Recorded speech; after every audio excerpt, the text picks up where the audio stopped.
Hi, this is Dan again, and I'm back with the Chevelle slideshow part 2.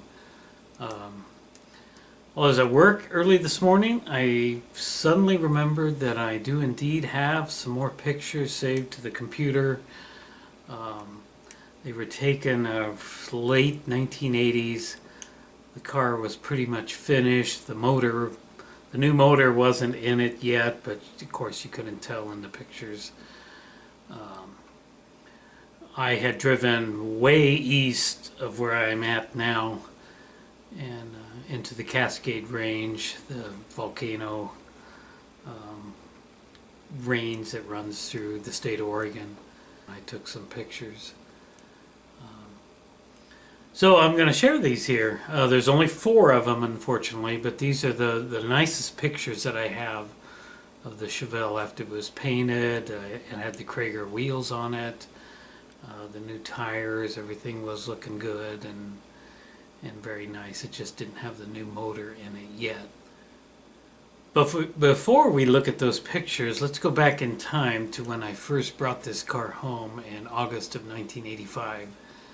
In this picture, you see that it's a big mess. It's this poor old '72 Chevelle is in need of some TLC for sure, and I'm glad that I got to buy this thing and start restoring it. Paid $600 for it. The first thing I noticed when I was driving it home that day is that I couldn't get up more than 40 miles an hour because the car was just all over the road, and it had massively worn out front end. The ball joints were shot, the center link, the tie rod endings. It also had bushings in the upper and lower control arms that were really shot. So that was one of the first things I had to do. And in this picture, you see it's up in the air somewhat.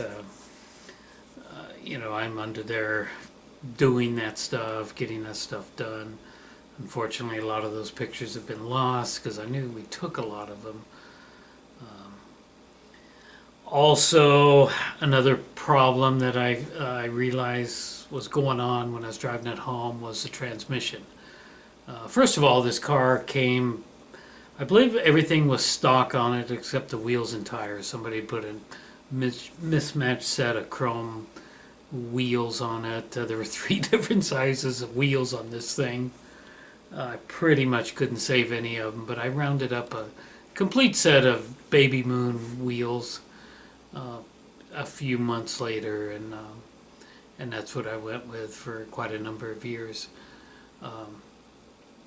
The transmission, well, first of all, it had a small block 350 in it. The transmission was a turbo 350 and had a 12-bolt rear end in it, and I assume all that stuff was original.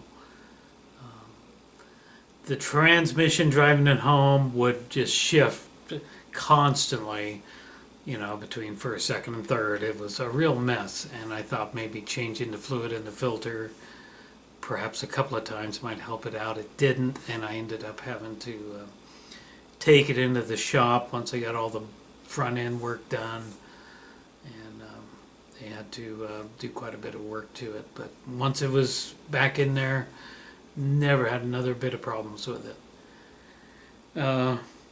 Besides all the front end work, I had to do complete brakes on it. The brakes were shot.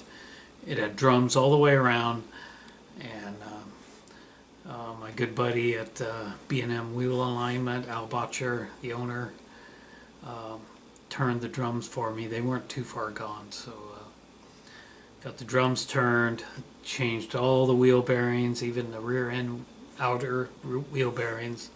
Didn't fool with the inside other than changing the oil in the rear end housing. So that pretty much took care of the undercarriage. Didn't fool with the motor. It seemed to be running good, burning a little smoke. It did have a little aftermarket exhaust on it. Somebody had split the manifold and I'm sorry, not the manifold, but it went to twin pipes. and had put 3-foot glass packs on it, so I had a nice rumble to it. So that and the chrome wheels were really the only aftermarket things I could find on this car. Everything else was pretty much original. Started working on the body immediately, doing some sanding, need to Bondo a little bit here and there. The hood and the front bumper were wrecked. It had been hit in the front, or it ran into something. It pushed the hood down into the grill, pushed the bumper up into the grill. The grill was broken into 3 pieces. I had to change the hood out because somebody had tried hammering it back out, and they did hammer it back out, but it put all these waves in the hood, and I could see that, and it was completely worthless to even think about painting that. So I changed the hood, got another one out of a wrecking yard a year or so later. The bumper, I was able to pull that out, no problem. The grill, I had to piece that thing back together. A new grill for that car was $150. So I went to great lengths to put that grill back together, and once I was done, you almost couldn't notice it. You'll notice in these finished pictures that the grill looks brand spanking new. It took me a while, but I managed to get that done. So what I wanted to cover in this video is pretty much the stuff I don't have photo evidence of. I don't have a lot of that work that I just talked about doing. The body work didn't really take much. There was a lot of sanding and cleaning up. There wasn't a lot of straightening out to do. Once the new hood was on there, it fit beautifully. Everything was great. Primered it gray, I should say, and that was good enough for me until it was time to paint. But I wouldn't end up primering it completely black again. I don't know why. I just wanted to change it. The vinyl top was in excellent condition when I got it. So it had either been in a garage all its life, or somebody had put a new top on it. I don't know what. The only rust that I could really find in this thing was back behind the rear window and in the trunk, and I got a lot of that out of there, but some of it I couldn't get out, especially right around the window where all the trunk mechanism is. That was pretty difficult, but I did what I could. The interior, I have absolutely no photos of the interior before or after. I pretty much gutted the entire interior. The dash pad was in beautiful condition, as well as the dash. Didn't have to change that. The carpet came out of there in pieces. It was just shot. The original bench seat, again, was just completely worthless. Somebody that weighed 1,000 pounds must have been driving that car, because it was horrible. Got rid of that. I got a later model Chevelle bench seat, which was much higher, and you'll see that in these new photos that I'm going to show. It was much taller and much nicer bench seat. So I replaced carpet. I replaced the headliner, the bench seat, the rear seat. I was really lucky, matched exactly what the new bench seat was. And the door panels were good. I kept those, and also the rear. They're not door panels because there was no doors back there. It was a 2-door, but there was the rear door panels. I was managed to keep those. The rear deck, I had to build a new one. And later on, I built a center console for this car, which housed 3 gauges, 3 or 4 gauges. Also housed 2 6x9 Jensen triaxial speakers. I had 2 6x9s in the rear deck with a 100-watt amp, equalizer, the big stereo system. Also had gauges in the dash, These were aftermarket gauges. These were sun gauges. Also had a nice sun tack. It was beautiful. I loved it. It had the tilt column. It wasn't telescopic, but it was a tilt column, which are pretty popular with the Chevys back then. I have no photo evidence whatsoever of the interior, but it was completely redone, and that was one of the last things to get redone. If you saw the first video, you saw the engine swap pictures. I have only a few of them, but I know we took more. We took quite a bit more. Somebody was out there taking pictures of me as I was doing this stuff. And I think it was my little brother, I'm not sure. It was somebody. It might have been Al from next door from B&M Wheel Alignment. I don't know. What next? What else can I tell you about this thing? A lot of those pictures are missing, unfortunately. That was the last thing I did to it, was put the new motor in there. A lot of chrome and flash. The Edelbrock high-rise manifold. I had planned to buy that before, and it's a good thing I did, because when the original big heavy 4-barrel intake came back from the hot tank, it had a huge crack in it, so I wouldn't have been able to use that. I already had the Holly 650 double bumper. I'd put that on there before. I'd taken the old Quadrajet off. I hated that thing. This Chevelle came with a Quadrajet carburetor originally. I think it was probably about a 700 CFM.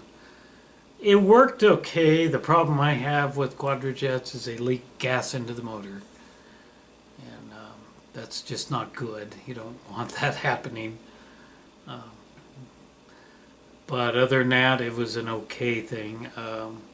Put a lot of chrome and flash on the new motor. It was wonderful. It was all stock. It was just a stock short block that I bought. I paid around $1,200, I think, for the short block, and then put all my own stuff back on there. Lots of chrome. It was nice. And now the motor went in there around 1992. And then I had bought Krager wheels for it. I don't think I covered this before. I wore out the original bias ply that I had on it, and I sold the Baby Moon wheels and tires to somebody, and I bought these SS Kragers 15-inch wheels. They fit this thing beautifully, and you'll see that in these pictures here that I'm going to show. 15-inch Kragers. Not sure just how wide they were. The tire I bought for them were Dunlop GT Qualifiers 50 series. Raised white lettering. That's what I wanted. They were pretty low profile, and they just made this car. They just fit beautifully. I had put them on there when the lift kit was on. The original lift kit that Sean and I put on there. I took that thing off. It was the biggest hunk of junk. Sean owned a 68 Chevelle SS that he couldn't drive anymore, and he gave me the lift kit out of there. Took the lift kit out, and suddenly I got 50 series GT qualifiers rubbing on the quarter panels. So I had to park it till I got it up in the air, and I had to actually cut part of the quarter panel out on the inside. You can't tell from the outside, but I had to get in there and do some sawing to make those new wheels and tires fit underneath the quarter panels. But they came out beautifully. I think they just looked, they made this car, absolutely made it. Shortly after that, I decided, Al got me a set of station wagon springs. He called them big block springs, and we put those under there, and beautiful. Just gave it the perfect lift, maybe slightly too high. As long as you keep some good shocks under there, it was a good ride. Let's see, what else can I say about this car? Well, there really isn't anything else to say about this. You can see the pictures. I call these the postcard perfect pictures. This was the Chevelle at its absolute best. One of my subscribers just commented early this morning, actually the first commenter on the video that I uploaded this morning, and said you should be building another one. Well, I've sure thought about that. Chevelles around this part of the country are very rare. It doesn't matter what year they are, unless they're 73 and on. Who wants those? But they're just none out there at all. But yeah, I would definitely like to build another Chevelle. But I got a perfect project right here in my house, my daily driver. I've got a 91 S10 Tahoe. It's part way done. It's a lot of more stuff I could do to that. Putting a V8 in there would be just cool, but I sure can't get my hind end motivated to get behind that and start doing it. I don't know what I'll do with that thing, but that would be a great project. Okay, I just wanted to quickly share a couple of more photos before I call it a day. In this first one, we see the Chevelle sitting at my parents' house. It's probably the first picture I took of it. And in the next photo, we see the modern day view taken from approximately the same area.